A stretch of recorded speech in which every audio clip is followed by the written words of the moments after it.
Boa tarde, senhores acadêmicos, senhoras acadêmicas, minhas senhoras, meus senhores. Damos início à sessão comemorativa do aniversário da fundação da Academia Brasileira de Letras, hoje completando 116 anos.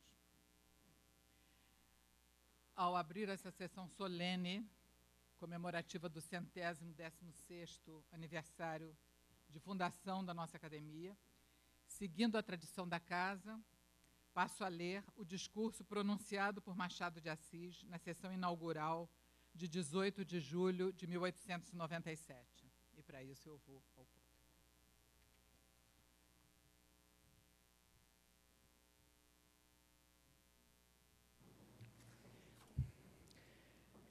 Senhores, naquele tempo eram só senhores.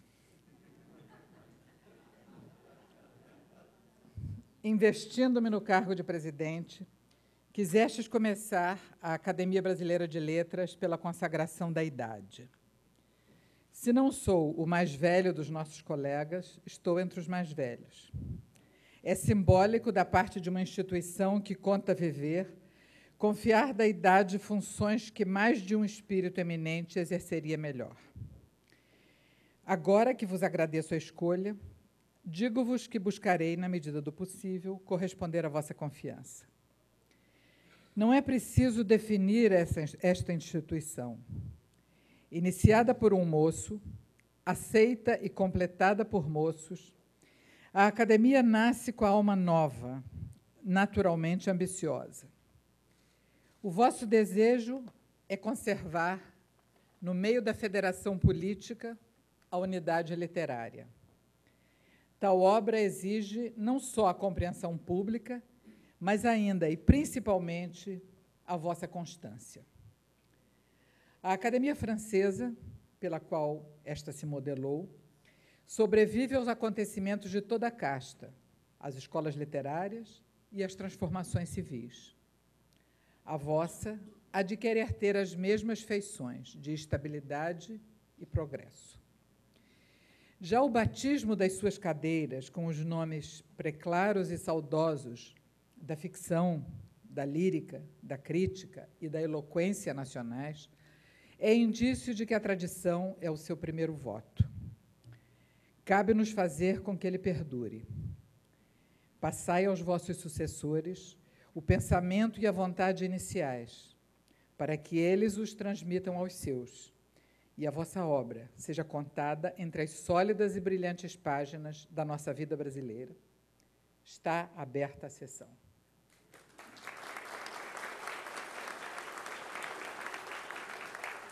E passo a palavra agora ao orador desta solenidade, acadêmico Antônio Carlos Sequim.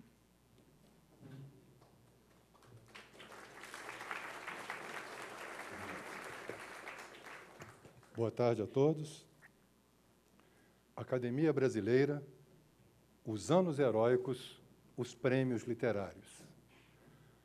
Todos os anos, a Academia comemora suas origens através do ritual de resgate da cerimônia original que assinalou a primeira sessão da Casa com a elocução de Machado de Assis em 20 de julho de 1897. Hoje, 116 anos e 4.825 sessões depois, talvez valha a pena examinar o que ocorreu na segunda sessão acadêmica. Segunda-feira, 26 de julho, Rua do Passeio, centro do Rio. Após as galas da estreia, com a presença de 16 acadêmicos, apenas 9 lá estavam, numa das salas do Pedagógium, para ouvir as palavras do presidente. E, em vez de discursar sobre temas transcendentais, Machado simplesmente informa que um anônimo doara 100 mil réis para ajudar nas despesas de instalação da academia. A seguir, José Veríssimo propõe que se crie comissão para elaborar o plano de um dicionário bibliográfico brasileiro. Sabemos que até se instalar há 90 anos na gestão Afrânio Peixoto, neste Petit Trianon, a ABL não dispunha de sede própria. Podemos chamá-la, desde esses tempos heróicos, de Casa de Machado de Assis, porque, na falta de domicílio, a casa acadêmica era qualquer lugar onde Machado estivesse, presidindo sessões, às vezes, na escassa companhia de 5 ou 6 outros membros efetivos. Mas podemos chamá-la também de Casa de Lúcio de Mendonça, Casa de Inglês de Souza, de Rodrigo Otávio, enfim, de todos os que, frente aos quase intransponíveis percalços e vaticínios pessimistas, apostaram na ideia e no ideal de um instituto que conferisse legitimação e dignidade aos homens de letras. Investigando, a partir de pesquisa do professor Cláudio César Henriques, investigando as atas do período Machado de Assis, vale dizer, as 86 sessões que se estenderam até a derradeira que presidiu, a 1 de agosto de 1908, avulta, de um lado, sua extrema fidelidade à casa, patente no fato de ter estado presente em 84 desses 86 encontros. A academia transitou do Pedagogium à redação da Revista Brasileira. Daí ao externato Ginásio Nacional, hoje o Colégio Pedro II, ao Gabinete Português de Leitura, ao Escritório de Advocacia de Rodrigo Otávio, ao Silogeu Brasileiro.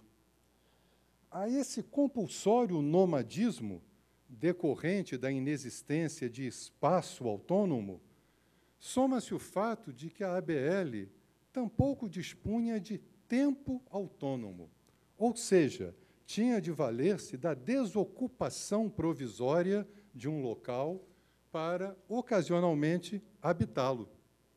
Daí que as reuniões no Pedagogium, por exemplo, só se iniciassem às 20 horas, quando, nos demais lugares, e certamente para maior conveniência do grupo, as sessões regulares transcorriam às 15 ou 16 horas. As salas não eram acadêmicas, estavam acadêmicas, pelos curtos períodos de empréstimo às sessões. Isso talvez também explique a restrita e instável periodicidade dos encontros. Até a morte de Machado, sucediam, em média, 8 sessões num ano, montante que hoje se alcança em apenas 2 meses de atividade. A relativa escassez dos encontros não impediu, no entanto, que muitos deles fossem candentes. Era o que ocorria, por exemplo, toda vez que entrava em pauta a discussão sobre o projeto de reforma ortográfica, opondo, de um lado, Medeiros e Albuquerque, paladino da escrita fonética, e, de outro, Salvador de Mendonça, defensor do sistema etimológico. As alternativas eram expostas numa espécie de varejo linguístico, deliberado pelo voto direto do plenário. Assim, no dia 11 de julho de 1907, frente à proposta, aspas, sempre que se encontrarem formas de grafia com S ou C cedilha, prefira-se o S. Dança com S, preferível a dança com C cedilha. 16 acadêmicos disseram sim e 4 disseram não, o que não impediu que até hoje continuemos dançando com C cedilha, o que talvez seja uma pena, pois desprezamos o caráter sinuoso da letra S, uma letra coleante e dançarina em sua própria configuração gráfica. Além da autolegitimação literária, a academia, desde cedo, preocupou-se em ser instância legitimadora da produção externa, através de concursos e de prêmios, sob sua chancela, estabelecidos, é verdade, a partir de 1910, portanto, já em período pós-machadiano. e foram logo em dose tripla com a criação, naquele ano, dos prêmios Municipal, Medeiros e Albuquerque e Gazeta de Notícias. Pode soar estranho que Medeiros, acadêmico à época vivo, fosse patrono de premiação, em detrimento dos outros 39 colegas. Mas o mistério se esclarece quando sabemos que o concurso portava o título de sua fonte financiadora.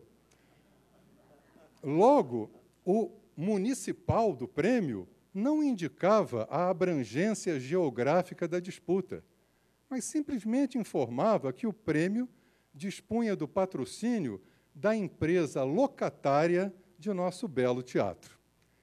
Ironicamente, um livro inscrito nesse primeiro ano de disputa foi a coletânea poética Ânforas, da autoria de jovem escritor, que em breve se tornaria um dos mais renitentes e mordazes críticos da instituição, Agripino Grieco. Ainda está por ser escrita a história dos concursos e prêmios da academia, território frequentado, como tudo que é humano, por irrefreáveis ódios e paixões. A palavra concurso origina-se do latim concursus, significando corrida em massa para um lugar, encontro ou reunião, e também choque de tropas em batalha. Quem concorre, corre com o outro. A questão é que, às vezes, esse lugar para onde se corre comporta apenas a exiguidade de um espaço individual. Como regra, a academia não premia pessoas, premia obras. Láureas pessoais se davam, por exemplo, nos certames involuntariamente monarquistas que coroaram sucessivos príncipes dos poetas. Os 3 autores ungidos em tais pleitos provieram da ABL. Olavo Bilac, eleito em 1913, em consulta promovida pela revista Fonfon. Pelo mesmo periódico, sagrou-se, no ano de 1924, Alberto de Oliveira. Já na segunda metade do século XX, em 1955, o escolhido, o derradeiro, foi Guilherme de Almeida, através de uma enquete do Correio da Manhã. Todos conhecem o episódio em que um taxista, ofuscado pela magnificência do fardão acadêmico, indagou a Aurélio Buarque de Holanda: "Sois rei?" Se o episódio tivesse ocorrido com Guilherme, ele poderia modestamente retrucar: "Não, sou príncipe." No âmbito da academia, relembremos 2 famosas premiações. Guimarães Rosa foi vencedor, em 1936, com um conjunto de poemas, Magma, que ele cautelosamente preferiu conservar inédito, apesar dos entusiasmados elogios do relator do concurso, Guilherme de Almeida. Cito: "Não seja a ninguém conferido o segundo prêmio. Tão distanciados estão do primeiro os demais concorrentes." No discurso de agradecimento, Rosa já fazia restrições à obra, dizendo ser este livro uma criatura, aspas, com quem talvez eu já não esteja muito de acordo, mas a quem vossa consagração, vossa da academia, me força a respeitar. Numa cerrada autocrítica, ele fazia calar o Guimarães poesia, que logo abriria a passagem para o Guimarães prosa. Se esse livro, pelo ineditismo preservado até 30 anos após a morte do autor, não pôde surtir efeito imediato, algo bem diverso aconteceu com a premiação, em 1938, de Viagem, de Cecília Meirelles. Intensa polêmica, repercutindo na grande imprensa carioca, cercou o processo de escolha. O relator e grande defensor da obra foi o poeta Cassiano Ricardo, que, através da alta criação de Cecília, contemplava no mesmo passo a autoria feminina e a poesia moderna, ainda encarada com reservas no Petit Trianon, apesar de alguns modernistas já integrarem o quadro da casa. O obstinado opositor de Cecília foi o ginecologista e acadêmico Fernando Magalhães, adepto da concessão do prêmio ao livro Pororoca, de Vladimir Emanuel, de cujas águas poéticas o relator Cassiano Ricardo pescou e reproduziu o seguinte verso: milho, algodão, mandioca, tabaco, feijão. As razões da animosidade de Magalhães nunca foram de todo esclarecidas, mas é provável que a ele tenha incomodado a desassombrada conduta de Cecília Meirelles nos artigos que vinha publicando em defesa de uma educação pública laica, baseada no ideário da Escola Nova, propugnado por Fernando de Azevedo. Além de desqualificar a Pororoca e outros competidores, Cassiano não poupou sequer a figura do proponente, desferindo dardos envenenados na direção do confrade. Ao cabo da discussão, seu parecer foi aprovado, com apenas 2 votos contrários, o de Fernando Magalhães e o de Alceu Amoroso Lima. A partir daí, a carreira literária de Cecília viajou rumo à consagração. Ela mesma passou a considerar este livro seu efetivo marco zero, renegando a vasta produção que o antecedeu. Poucos anos depois, em 1941, a ABL instituiu o Prêmio Machado de Assis para conjunto de obra, atribuído em 2013, com todo o mérito, a Silviano Santiago, a quem saúdo neste momento, bem como saúdo aos demais contemplados: Antônio Cícero, Caetano Galindo, Davi França Mendes, José Rogério Fontinelli Bessa, Lúcia Bittencourt, Luiz Raul Machado, Lia Luft, Pedro Meira Monteiro e Sidney Chalub, autores que honram a tradição de exigência e excelência da casa de Cassiano Ricardo.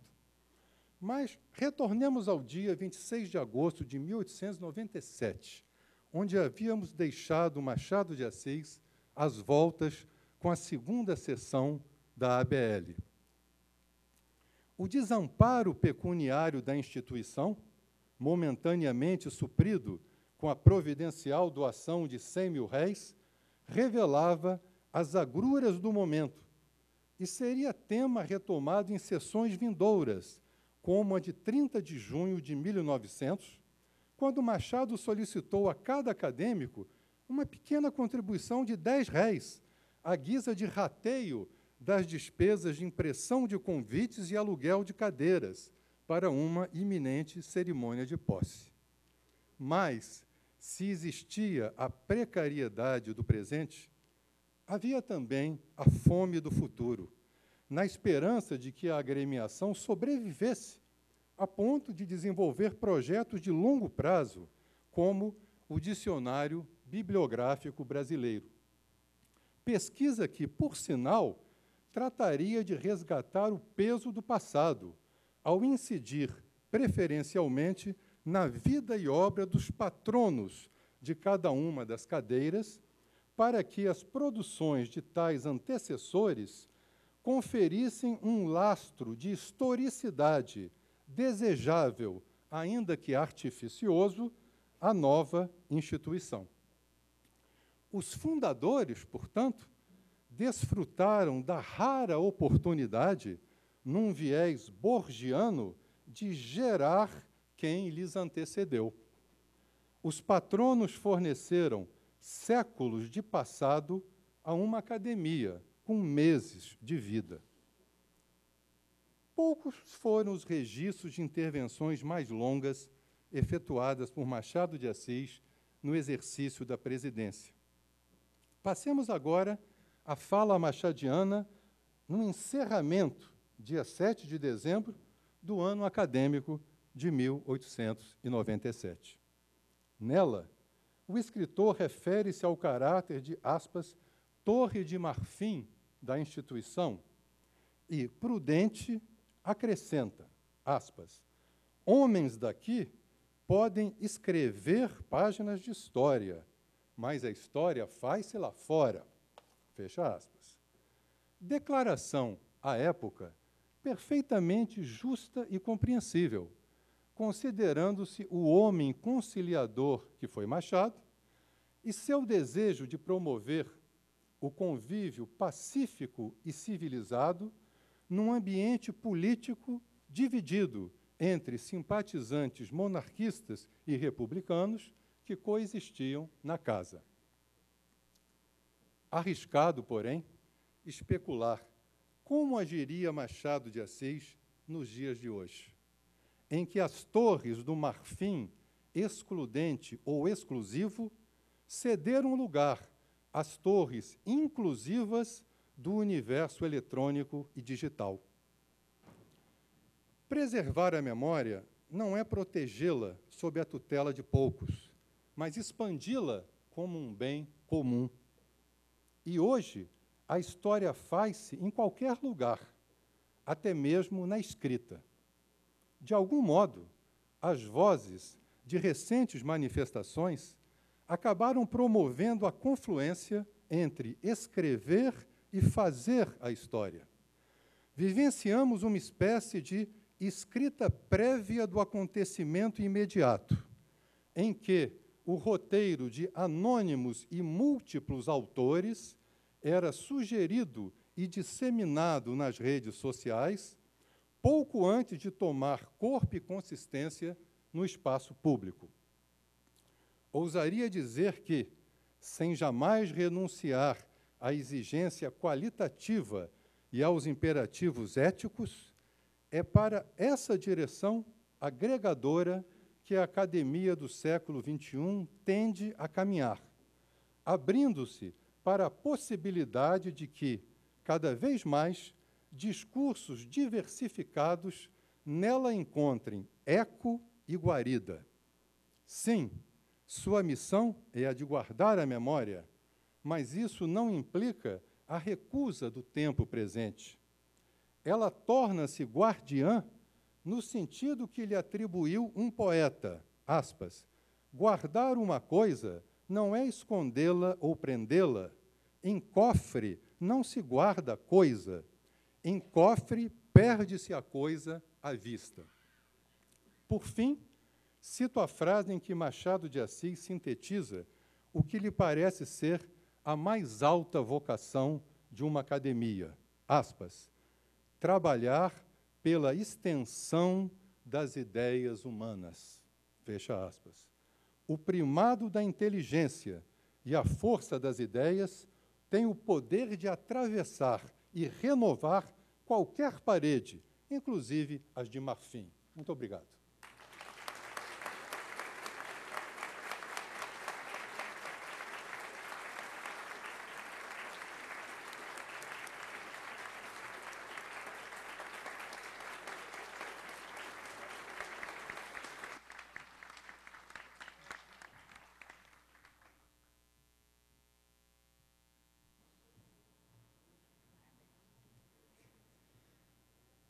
Passamos, então, à terceira parte da nossa solenidade, que é a entrega dos prêmios. Começamos pelo Prêmio Machado de Assis, que é um prêmio para conjunto de obra, o mais prestigioso no Brasil. Representa o reconhecimento de uma trajetória de excelência em nossa literatura. Este ano foi concedido a Silviano Santiago, em votação do plenário, após indicação de um júri constituído por Eduardo Portela, Lígia Fagundes Telles, Sérgio Paulo Rouanet, Tarcísio Padilha e Geraldo Holanda Cavalcante. A trajetória de Silviano Santiago, consagrada por vários prêmios, entre eles 3 jabutis, bem o merece. Como ensaísta fecundo, crítico arguto, ficcionista de talento. É a trajetória de um intelectual em liberdade, para aludir ao título de um de seus ótimos livros.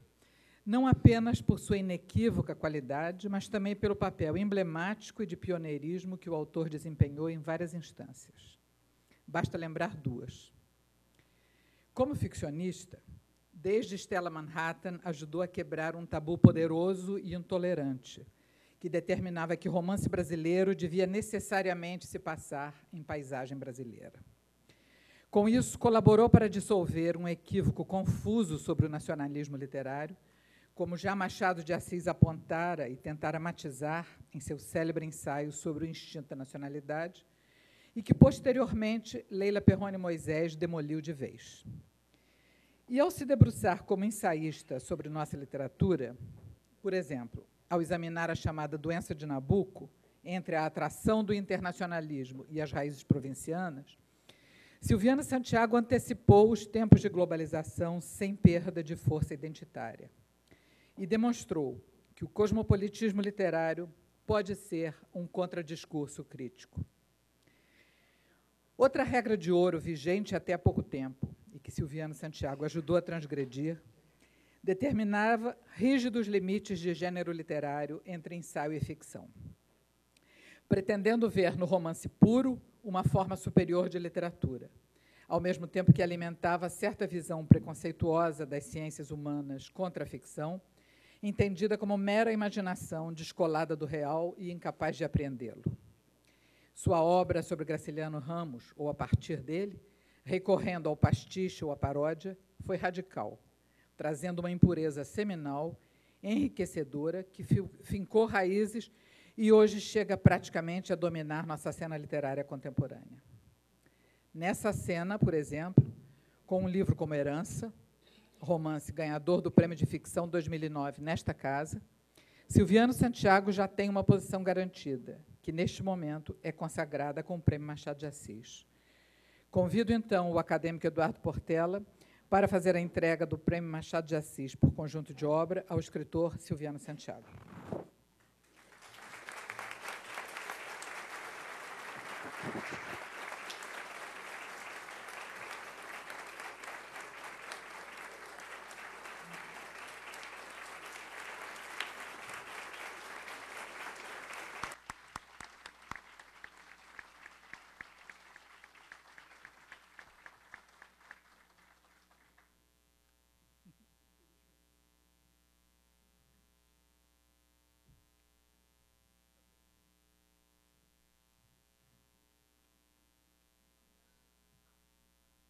E passo a palavra a Silviano Santiago para fazer o agradecimento em nome de todos, antes de que passemos a entrega dos outros.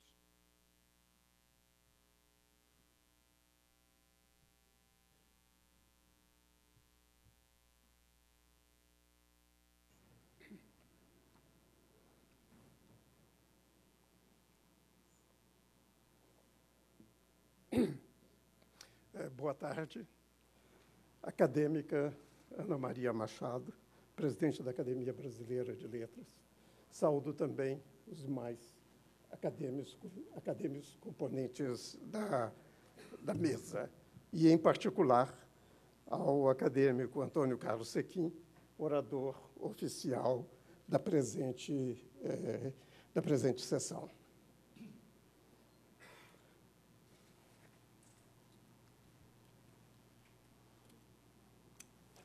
Senhoras acadêmicas e senhores acadêmicos, aqui estão os autores premiados para agradecer-lhes a honraria dispensada a cada um e a todos.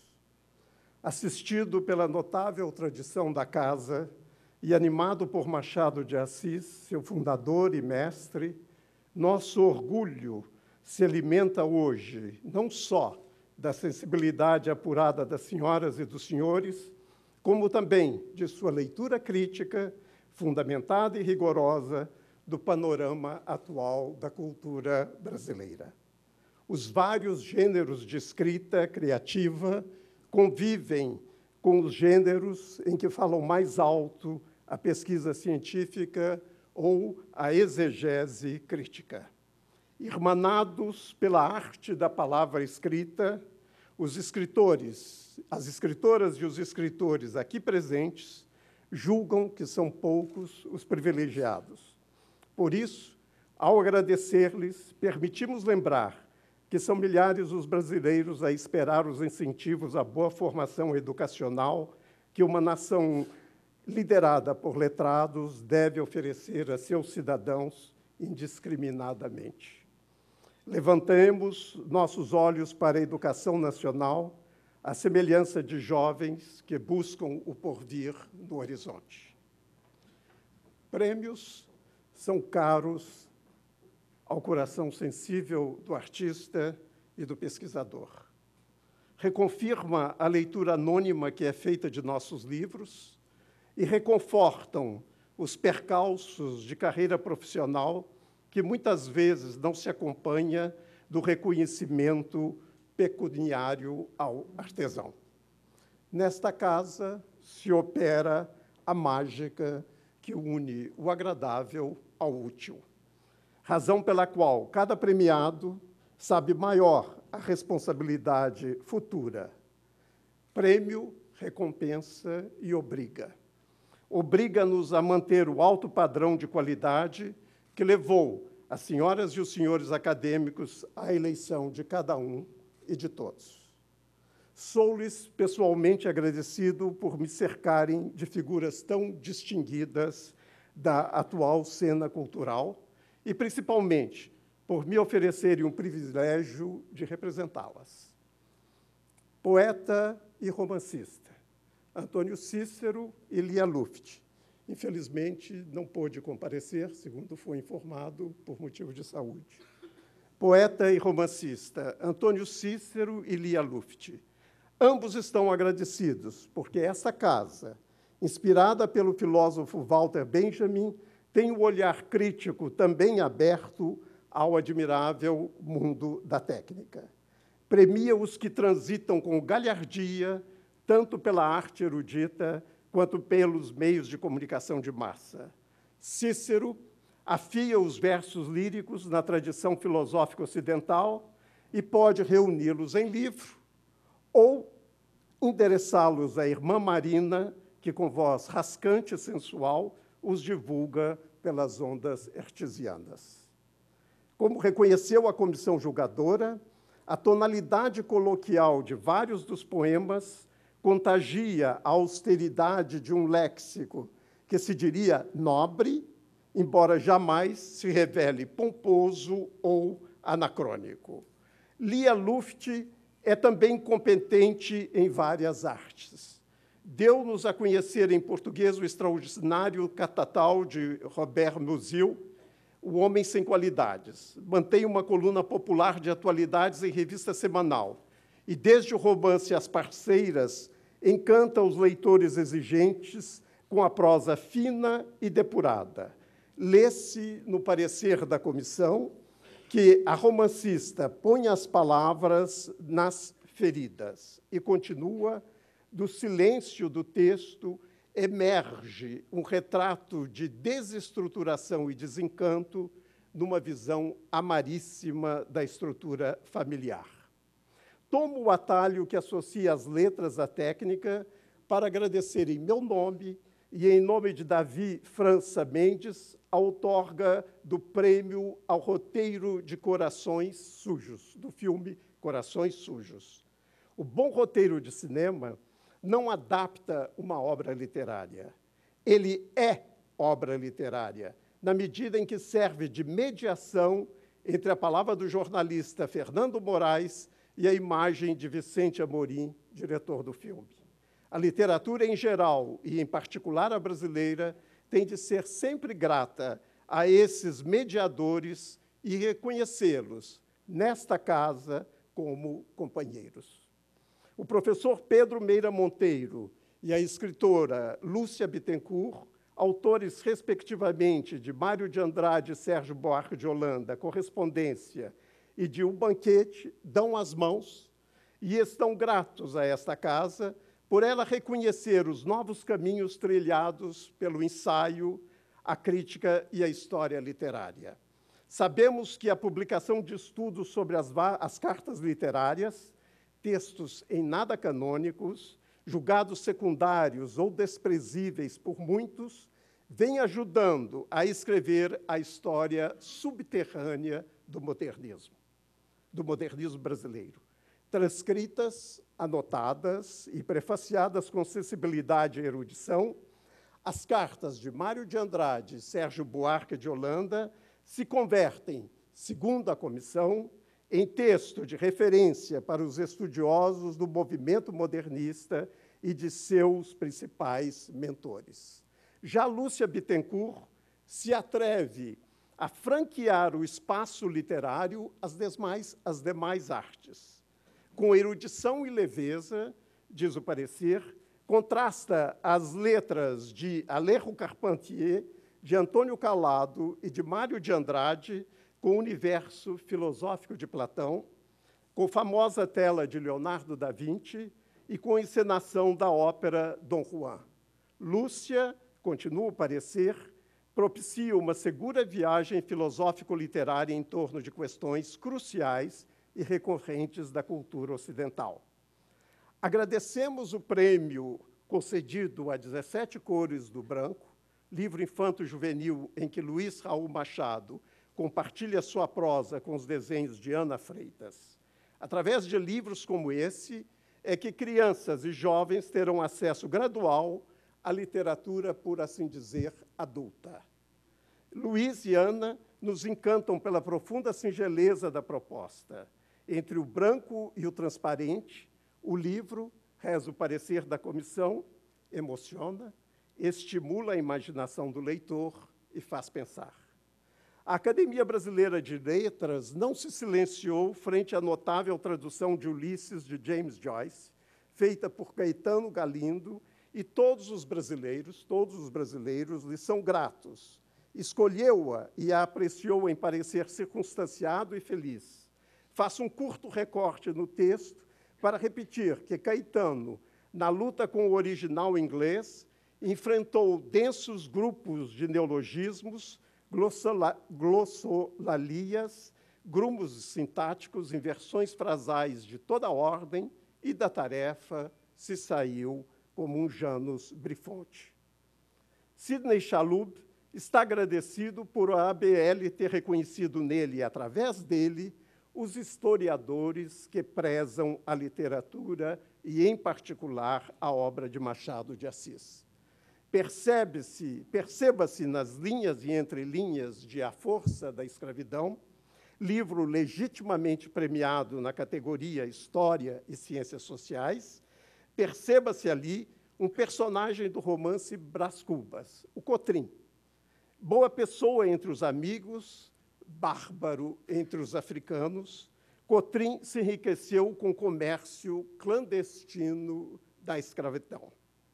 A criação machadiana simboliza bem a triste época da história nacional em que, já estando legalmente banido o tráfico de escravos, a atividade de contrabando trouxe 750 mil africanos ao Brasil.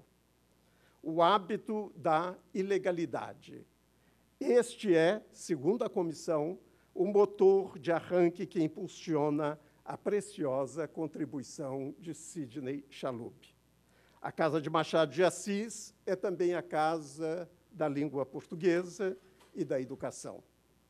Natural que tenhamos de agradecê-la por conceder, de 5 em 5 anos, o prestigioso prêmio que leva o nome de Francisco Alves. Valho-me da incumbência delegada para expressar o agradecimento da equipe, cujo paciente trabalho de campo redundou na redação do premiado Atlas Linguístico do Estado do Ceará.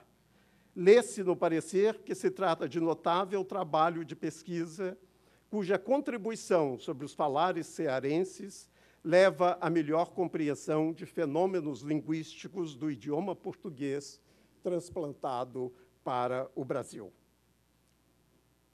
Peço-lhes, por fim, o direito à confidência do formiguense.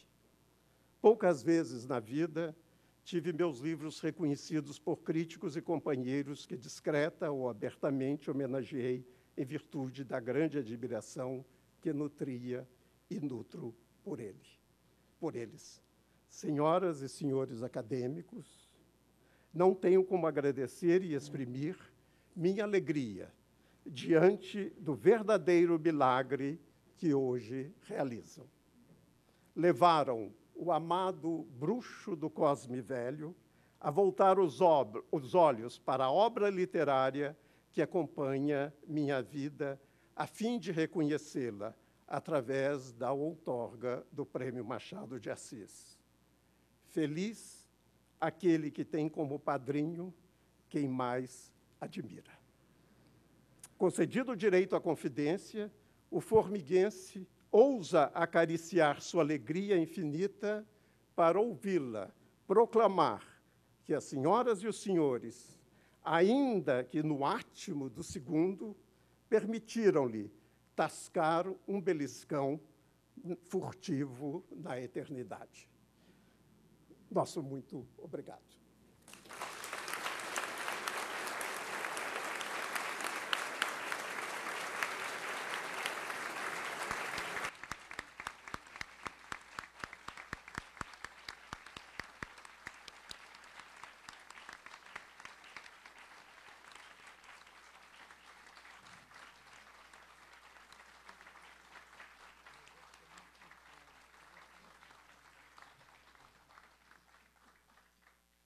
Muito obrigada. Passamos agora à entrega do Prêmio ABL de Ficção. Convido o acadêmico Domício Proença Filho para ler o parecer e a acadêmica Nélida Pinhon para fazer a entrega do Prêmio ABL de Ficção, conferido à escritora Lia Luft, que, impossibilitada de comparecer por motivo de doença, como já foi anunciado, será representada pela senhora Ana Paula Costa, diretora da Editora Record, pelo livro O Tigre na Sombra. Senhora presidente, companheiros de mesa, senhoras e senhores acadêmicos. A ordem, tá?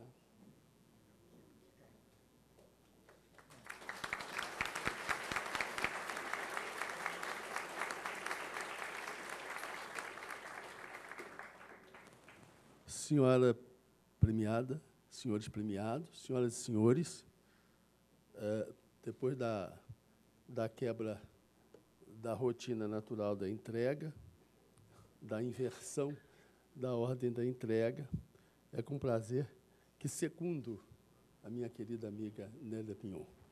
Honra lhe seja sempre dada, rainha. Parecer da comissão integrada pelos acadêmicos Nélida Pinhon, João Rubaldo Ribeiro, e este que lhes fala. Indicação. A comissão indica para o Prêmio de Ficção da Academia Brasileira de Letras 2012 o romance O Tigre na Sombra, da escritora Lia Luft, publicado pela Editora Record. Justificativa. A trama do romance nucleariza-se no microcosmos de duas famílias brasileiras de classe média. Incide, basicamente, sobre a complexidade dos relacionamentos entre os seus integrantes. Ao fundo, no silêncio do texto, a perplexidade diante dos mistérios da vida e da morte, configurado em enigmas. Mas isto ainda diz pouco. A estrutura familiar reveste dessa dimensão misteriosa. Perpassa todos os personagens. Na primeira família nuclear, vovinha, a avó, de origem desconhecida. Um estranho bebê de um olho só. O pai atormentado, que dorme com um revólver debaixo do travesseiro.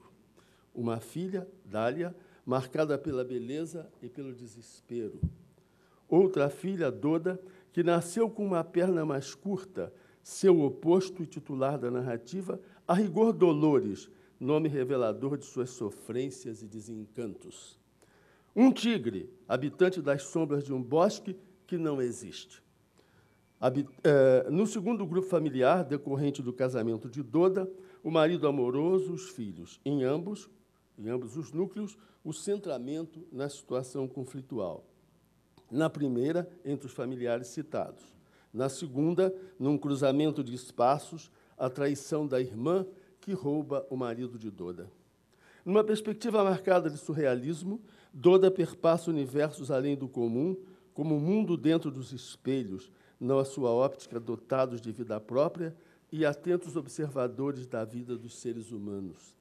Ela é a detentora das ações das demais personagens, sente por eles, sofre por eles e com eles. Distanciamentos, simbologias. Ao longo do enredo, o jogo dos opostos. A filha Dália, de nome de Flor, doce, alegre, belíssima, de olhos negros. A filha Dolores Doda, de nome escuro, cheio de oos lúgubres, nascida do sofrimento da mãe. A mãe, devotada a uma das filhas e sem amor pela outra. O pai e a avó, na inversão desses sentimentos. O jogo das ações e reações, o embate dos conflitos, as reflexões que os pontuam, configuram um mergulho nos abismos da humana condição, assumido intencionalmente. A epígrafe de Nietzsche, na abertura da narrativa, o indicia, aspas para Nietzsche, se você olhar muito tempo para o abismo, ele vai devolver o seu olhar, aspas fechadas. A romancista não teme o mergulho, põe as palavras nas feridas, numa história, como ela mesma explicita, aspas, contada de um jeito diferente, fecho as aspas, cujo traçado assumido é a não linearidade, o fragmentário, a despreocupação com o sentido lógico e esperado. Uma história feita de sombras no espelho, um espelho que, como o abismo nietzschiano, nos devolve o seu olhar, para que nos reconheçamos não como sombras, mas como indivíduos, como pessoas, o espelho dessa elaborada criação de Lia Luft. A narração caracteriza-se pela economia de elementos. Os fragmentos que a constituem integram apenas 4 capítulos, de reduzida dimensão, cujos títulos são altamente indiciadores. Espelhos que se observam, A menina da perna curta, Amores perturbados, O tigre espera. Mas sem perda de densidade, seja no âmbito do jogo das ações, seja no espaço das reflexões a elas integradas. A tônica é a contenção. 2 famílias, poucos parentes, fatos do cotidiano da classe média brasileira bem-sucedida. O leitor vai conhecendo gradativamente os personagens apresentados por meio de informações cumulativas. A personagem narradora traça pouco a pouco o retrato de cada um em crescendo. Do silêncio do texto emerge um retrato de desestruturação e desencanto, numa visão amaríssima da estrutura familiar. Nos rumos da singularidade, destaca-se a sua forma peculiar de apreender fatos da vida e recriá-la no seu texto. Nele, a arte da autora evidencia a captação de dimensões universais, capazes de mobilizar identificações com os outros numa sintonia que transcende espaços socioculturais e o tempo cronológico. Nem falta a presença do magicismo, matizado pelo ilusionismo, mas sem atingir espaços do fantástico. Limitado à economia do amigo imaginário, só que singularmente configurado. De um lado, no espelho da personalidade oposta da personagem Doda, de outro, no jardim imaginado, habitado por um gato que se transforma em tigre, feito metáfora. Depois do último romance datado de 2008, Lia Luft retorna à narrativa ficcional longa e à temática recorrente em sua obra de romancista. O Tigre na Sombra confirma a alta representatividade literária de sua obra de ficcionista. A comissão o indica por unanimidade para a concessão do Prêmio de Ficção da Academia Brasileira de Letras 2012. É o parecer. Nélio da Pinhon, presidente, João Ubaldo Ribeiro, Domício Proença Filho, relator. Muito obrigado.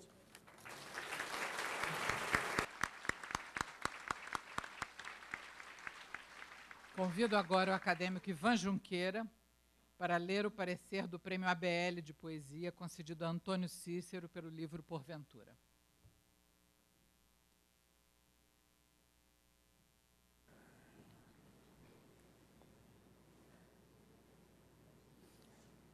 Senhora presidente, acadêmica Ana Maria Machado, demais acadêmicos presentes, a Comissão do Prêmio de Poesia da Academia Brasileira de Letras, constituída pelos acadêmicos Ivan Junqueira e Cleonice Berardinelli, decidiu atribuí-lo, neste ano, ao livro Porventura, de autoria de Antônio Cícero, justificando a sua escolha com base nos critérios de excelência e de originalidade que desde sempre nortearam a outorga das lauras literárias da Casa. No caso específico do título em epígrafe, há que enaltecer o pleno domínio do autor, no que toca à linguagem poética, ao íntimo convívio que mantém com os valores da cultura clássica, em particular a grega, cuja herança atualiza graças à tonalidade coloquial de vários de seus poemas e ao humor, quase sempre mordaz, que por vezes contagia a austeridade de um léxico que se diria nobre, embora jamais se revele pomposo ou anacrônico. E aqui me socorro para atestá-lo de modo cabal de um breve poema, o último da coletânea, onde observa o autor, bem que Horácio dizia preferir dormir bem a escrever poesia. Louve-se ainda em Antônio Cícero a sua condição de agudo pensador da poesia, o que o leva, não apenas em seus versos, mas também em seus luminosos ensaios filosóficos, a estabelecer, de maneira oportuna e categórica, as fronteiras que separam a poesia da filosofia. Estas e outras virtudes foram decisivas para que os membros da Comissão de Poesia da ABL resolvessem conceder-lhe a premiação. O parecer está assinado por mim mesmo, que fui o relator, e por Cleonice Berardinelli. Integraria esta comissão Ledo Ivo, que aqui se homenageia em memória.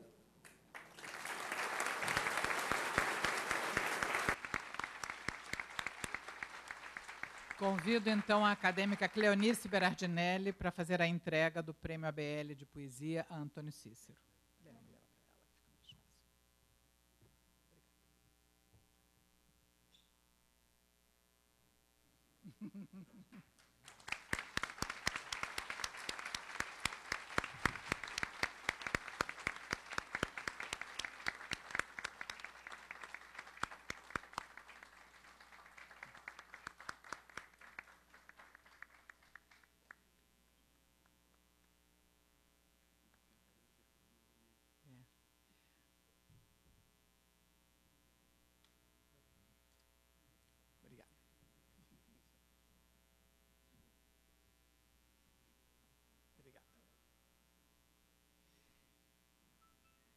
A seguir, convido o acadêmico Antônio Carlos Sequim para ler o parecer e, ao final, entregar o Prêmio ABL de ensaio a Pedro Meira Monteiro, pelo ensaio Mário de Andrade e Sérgio Buarque de Holanda, correspondência, e a Lúcia Bittencourt, pelo ensaio intitulado O Banquete.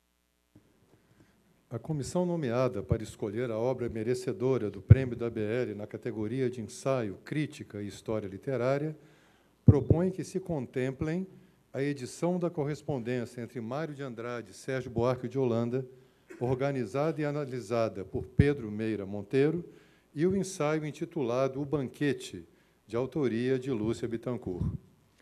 O trabalho do professor Meira Monteiro, docente de literatura brasileira na Universidade de Princeton, parte da transcrição anotada das cartas trocadas entre Mário de Andrade e Sérgio Buarque de Holanda, desde 1922 até 1944. Trata-se de correspondência até agora inédita, de inegável valor literário e histórico, na medida em que acompanha as vicissitudes do movimento modernista em São Paulo e a sua complexa e ambivalente difusão na então capital do país. As semelhanças e diferenças entre os missivistas, quer no campo estético, quer no ideológico, são comentadas pelo organizador do volume em um substancioso ensaio de 190 páginas, que revela um pesquisador de fôlego incomum. É obra que se converterá em texto de referência para os estudiosos do movimento modernista e de seus principais mentores. Pedro Meira Monteiro publicou, entre outros livros, A Queda do Aventureiro, sobre a trajetória intelectual de Buarque de Holanda, e Um Moralista nos Trópicos, sobre o pensamento político do Visconde de Cairu. O livro Banquete, uma degustação de textos e imagens, de Lúcia Bittencourt, fornece uma densa e original reflexão do tema a partir de 3 fontes básicas: o Banquete de Platão, a Santa Ceia Cristã, segundo Da Vinci, e o Banquete de Dom Juan, e seus desdobramentos, confrontos e imbricações na música, nas artes plásticas e nas letras. Combinando erudição e leveza, apoiado em atualizada e consistente bibliografia, o ensaio de Lúcia Bittencourt dedica os últimos capítulos a uma inspirada e inspiradora releitura de 3 obras em que o núcleo de sua investigação desempenha papel-chave: Concerto Barroco, de Carpentier, Quarupi, de Antônio Calado, e o inconcluso O Banquete, de Mário de Andrade. A autora, que é também ficcionista, exprime-se com despojamento e clareza argumentativa, sem descurar da sustentação teórica de seu pensamento, propiciando uma segura viagem filosófico-literária em torno de questões cruciais e recorrentes da cultura ocidental. Assinam um parecer Eduardo Portela, presidente, Antônio Carlos Sequim e Alfredo Bose, relator.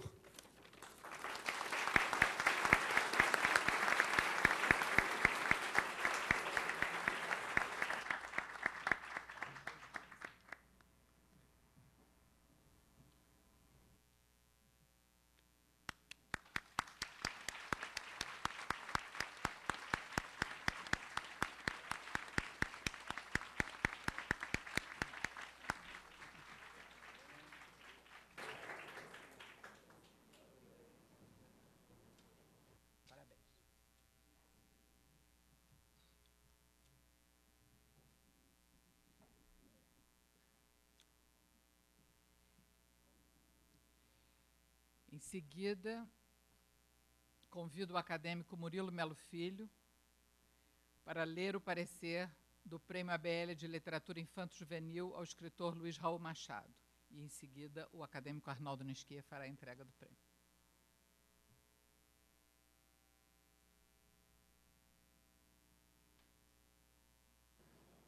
Senhora Presidente, senhoras e senhores acadêmicos, minhas senhoras e meus senhores, Prêmio de Literatura Infantil e Juvenil.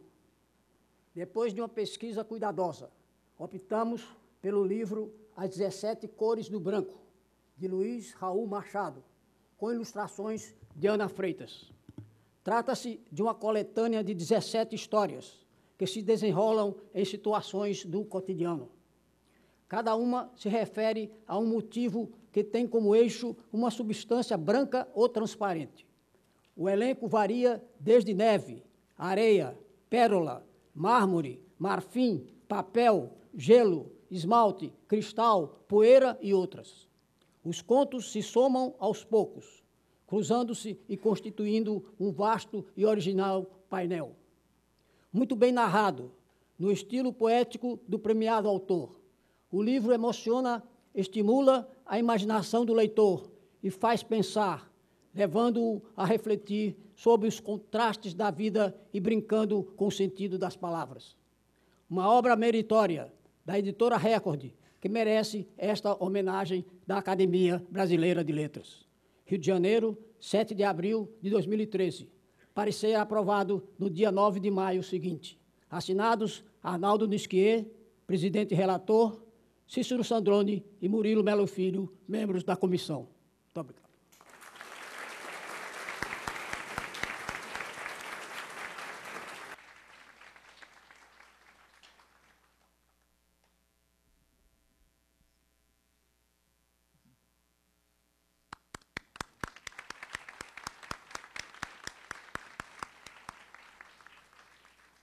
A seguir, convido o acadêmico Cândido Mendes de Almeida para ler o parecer do Prêmio ABL de História e Ciências Sociais, conferido a Sidney Chalub pelo livro A Força da Escravidão.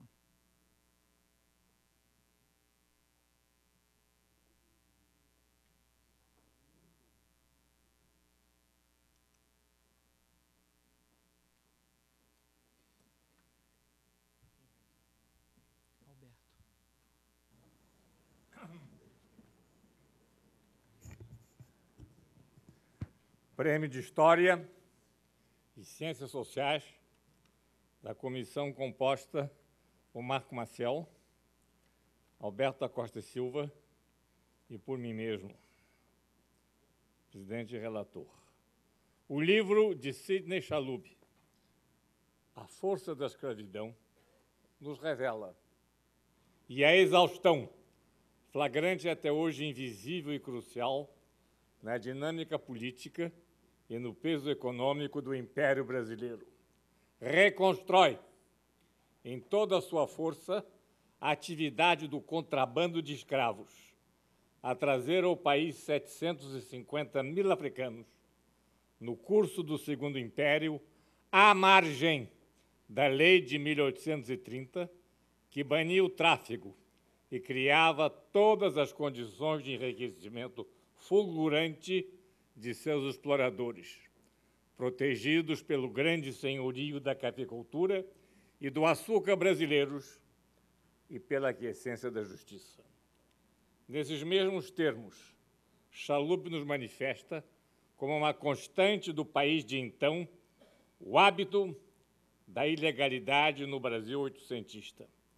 Deparávamos com o ineditismo trágico, a confusão nas ruas do Rio entre os libertos, os escravos e os clandestinos, nas incontáveis condenações às prisões, na impossível prova dos libertos e alforreados. No quadro desta perplexidade, Chalub evidencia o que passou a ser o grande susto de 52, quando as primeiras medidas censitárias do Império visavam o levantamento da dita plebe de pretos e pardos pobres, sendo considerados como expediente para reduzi-los à escravidão. O livro é rico, também na história paralela do debate parlamentar prenunciatório da abolição, entre as denúncias legislativas e a ação atilada do chefe de polícia, Eusébio de Queiroz, responsável pela não explosão social do conflito entre os negros e os reivindicantes, entre aspas, das suas peças, de torna às fazendas ou de leva ao mercado clandestino.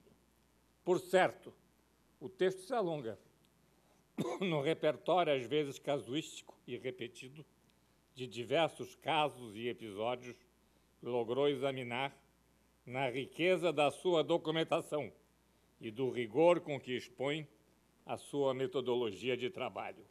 Rico ainda na sua remissão ao mal-estar do inconsciente das elites brasileiras imperiais. Quando Machado de Assis, em Brás Cubas, exige a matriz do conflito na sem cerimônia e no à vontade social de seu personagem Cotrim, milionário pelo comércio clandestino da escravatura, e a mostrar a vigência dos costumes frente à legalidade e à perda da força da lei de 1830, o Marquês de Paraná, no auge da estabilidade imperial, podia dizer, aspas, que os pacíficos fazendeiros que têm escravos, anteriormente adquiridos, quaisquer que seja a maneira que os compraram, não devem esperar perseguição alguma de parte do governo. Respondendo ao rigor de uma pesquisa, somada à relevância temática, o livro de Sidney Chalub, na fluência da sua prosa, é o indicado para o Prêmio História e Ciências Sociais da BL 2013, 29 de maio de 2013. Então, Alberto da Costa e Silva, para fazer a entrega do prêmio a Sidney Chalub.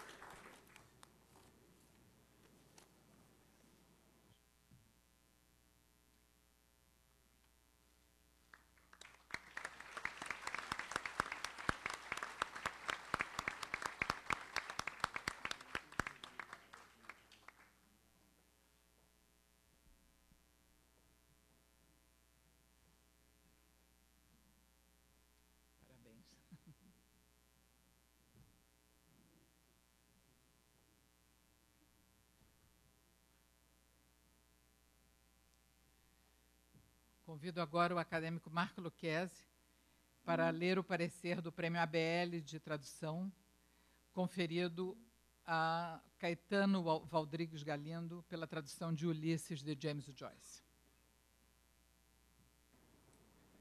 Senhora acadêmica, acadêmicos, amigos, laureados. Parecer do Prêmio de Tradução da ABL. O processo de tradução de uma obra literária consiste, em termos radicais, num exercício para sempre inacabado, descontínuo, voltado para o futuro e o ainda não. O que poderia parecer um defeito representa, no entanto, uma vantagem de ordem reflexiva, quando não metodológica. Trata-se do elogio no plano do fenômeno, de quanto não admite uma essência única, primordial e transparente.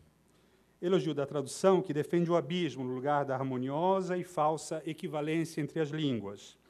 Eis o motivo pelo qual a incompletude produz inúmeras traduções da mesma obra num plano histórico marcante, partindo de sensibilidades heterogêneas, como as traduções de Fausto no Brasil, como as de Ulisses de James Joyce, enriquecidas recentemente com uma espécie de terceira via aberta por Caetano Valdrigues Galindo. Professor da Universidade do Paraná, Caetano levou 10 anos para realizar a viagem a Ulisses, com a mesma ousadia da viagem de Leopold Bloom ao corpo de Molly, que serve de metáfora para o trabalho de Caetano.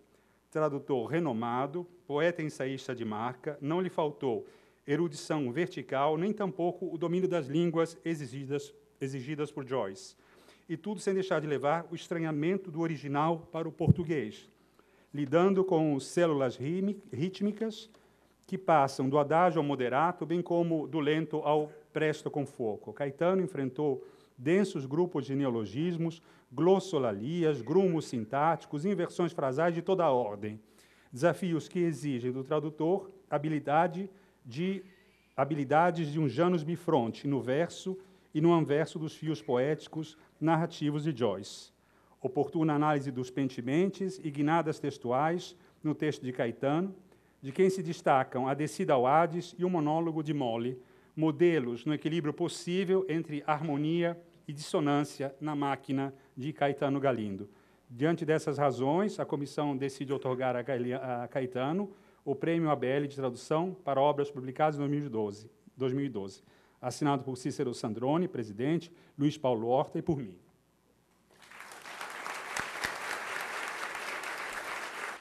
Por favor, você...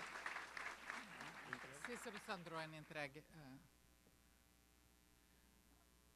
Convido o acadêmico Cícero Sandrone para entregar o prêmio ao tradutor.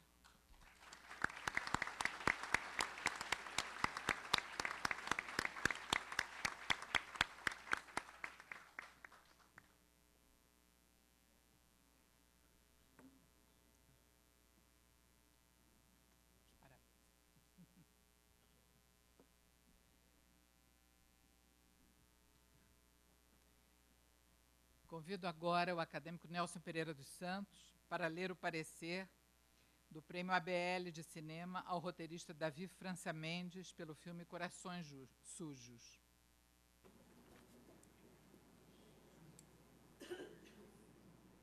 O prêmio de adaptação cinematográfica de obra literária brasileira foi dado a Corações Sujos, filme de ficção com jeito de documentário. Corações Sujos, roteiro de Davi França Mendes e direção de Vicente Amorim, restaura o episódio de horror e violência protagonizado em São Paulo pela seita japonesa Shindo Remei no final da Segunda Guerra. O roteiro, adaptação do livro homônimo, de autoria do jornalista Fernando Moraes, investiga a ação homicida do grupo ultranacionalista nipônico contra os compatriotas que ainda aceitavam como verdadeira a notícia da derrota militar do Japão. O elenco conta com a participação de excelentes atores profissionais japoneses, com o apoio de alguns brasileiros nisseis, bilíngues. A realização, fotografia, som e montagem, ao tirar do esquecimento o terrível episódio, o faz com personagens reais, simples e modestos agricultores. é o que molda a obra com certa solenidade. Assinado pela comissão, Carlos Heitor Coni, Merval Pereira e Nelson Pereira dos Santos, o presidente. E convido o acadêmico Merval Pereira para fazer a entrega do prêmio a Davi França Mendes.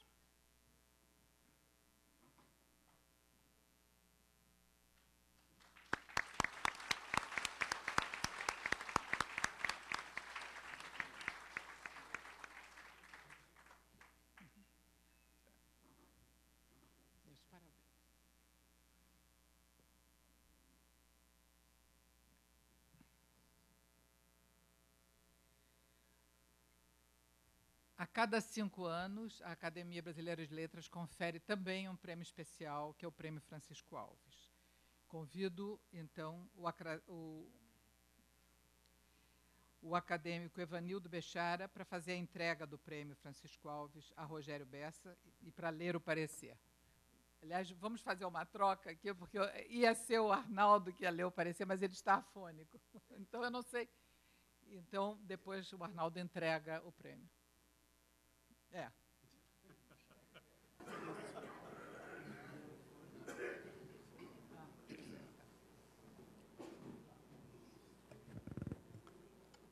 Senhora Presidente, Ana Maria Machado, prezados colegas, prezadas colegas acadêmicas, meus senhores e minhas senhoras.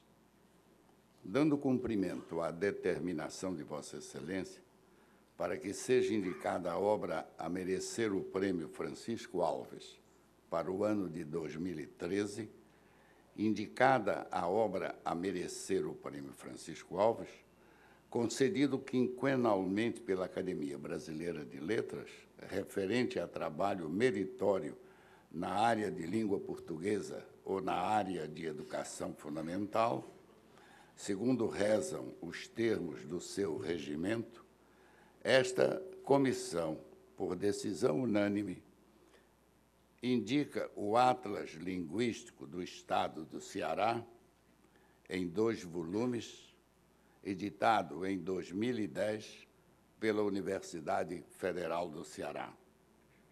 Trata-se de notável trabalho de pesquisa de campo, inserido na área da geografia linguística, com a contribuição inestimável sobre os falares cearenses que, juntamente com outros atlas já publicados no país, irá contribuir para a melhor compreensão de fenômenos linguísticos do idioma português transplantado para o Brasil, sem desprezar os subsídios que da obra advêm aos historiadores, sociólogos e pedagogos.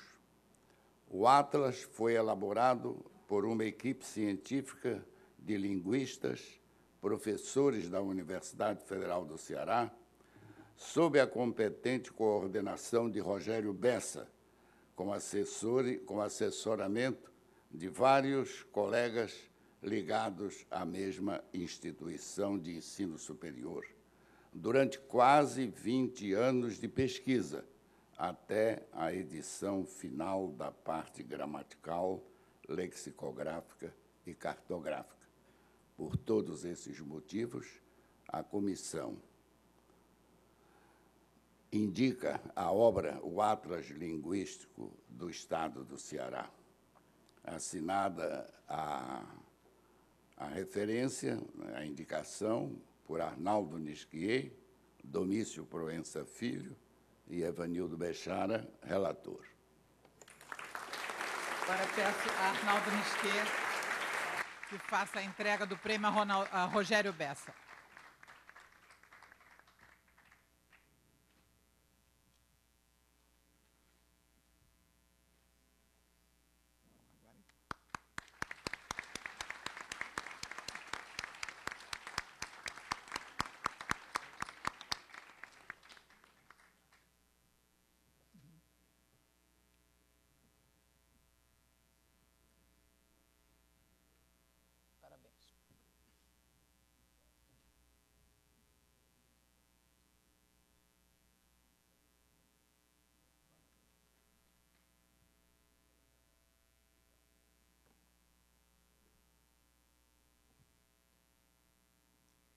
Bom, em nome de todos os acadêmicos e acadêmicas, damos as nossas felicitações aos premiados e declaro encerrada a sessão.